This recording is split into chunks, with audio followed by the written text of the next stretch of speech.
at 18, 19, 20, you don't realize how dangerous it is. Your mind isn't there. It's just like with 18, 19-year-old, 20-year-old kids going up and down the street in their cars and disobeying the road rules. They don't care. And then if you go too slow, they give you the finger. And I've gotten the finger many times because I drive slow. Well, they're reckless. Yeah, they're very reckless. That's when I realized I'm so lucky to be a teenager today, where my only danger is crashing a car, and not in World War II with the constant danger of guns and bombs. It amazed me how different our situations were just 75 years ago. It also occurred to me that I'm so lucky to be surrounded by my family, so I asked Pete how he kept in touch with his family while he was overseas. Just by writing letters.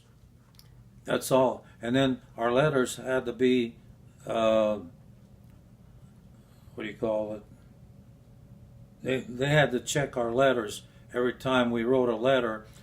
It had to be,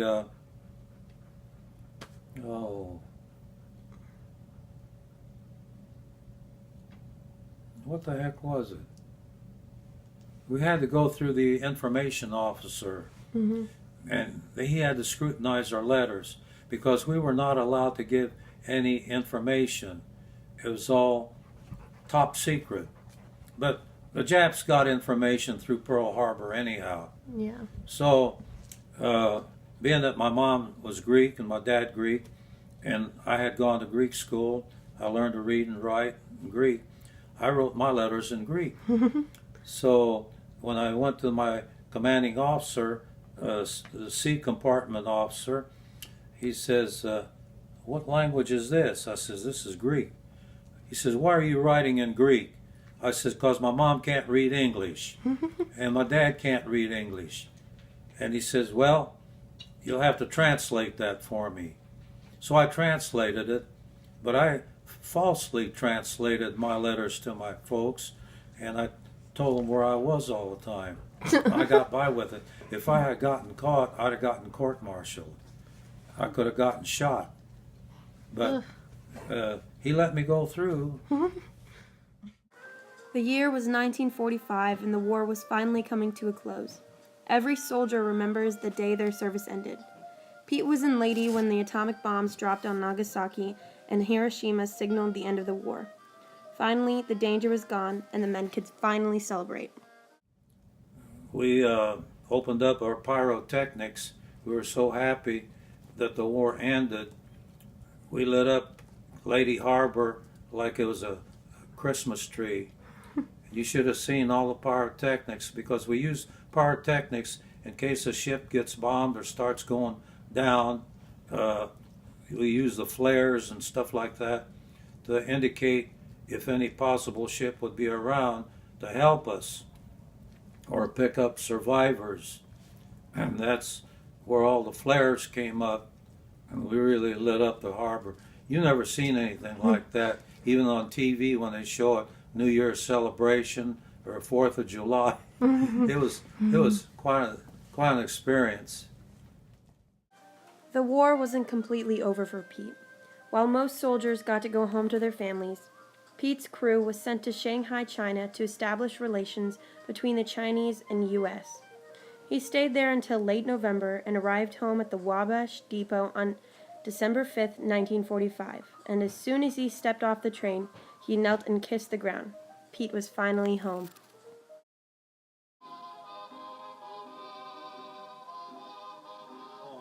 I was running around with a couple of 3 Greek gals here in town. They're all gone now. Just 3? Yeah, Greek gals. And I'm a diehard Greek, believe me. Anyhow, I got tired. Every time I'd break up, my wife Helen, she lived next door to my aunt and uncle, my mother's sister, Mary Zgouros, and Greek is Zgouromalakis, because my uncle came from Crete, like my dad did. So he cut it down to Zgouros. Anyhow, I'd go up there and visit my aunt, and Helen would come down. She lived next door in a 3-story apartment building, and we'd have coffee together, and I'd date her maybe once or twice. I wasn't too interested in her, even though she wrote me and I wrote her back when I was in the Pacific. So I'd go there, and she says, "Well, how you doing?" I says, "Okay." And after I broke up with a couple of the gals here, she had come to Decatur with my aunt and uncle to visit my mom and dad. They lived across the street here.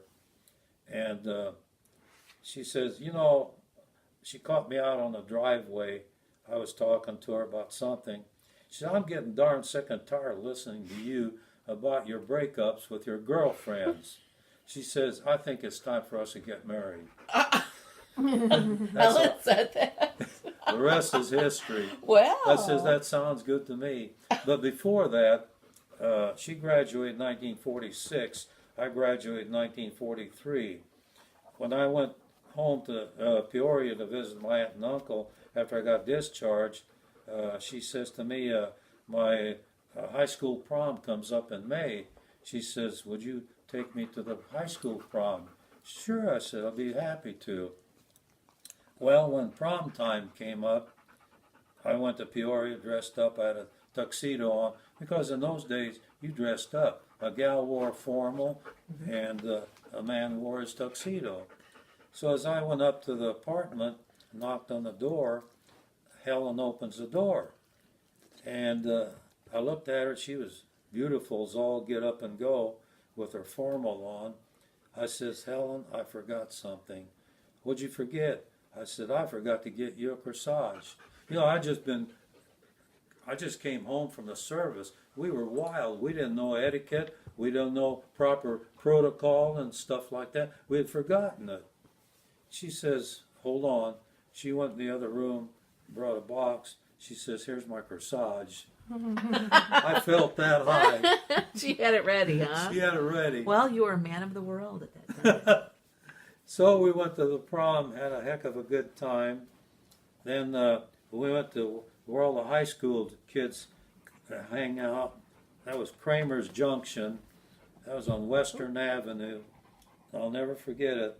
All the high school kids were there after the prom. We had a ball, and I took her. I had to have her home by midnight. That was a Greek custom. So I took her home, kissed her goodnight, and that was it. Helen and Pete eventually got married and had 2 kids, Bill and Annette. Pete is now 93 years old and lives at home with his dog Coco. He is part of the Honor Guard and participates in funerals and parades periodically. What I learned from Pete is that young people can do amazing things and keep the human spirit in the hardest of situations. He is truly my American hero.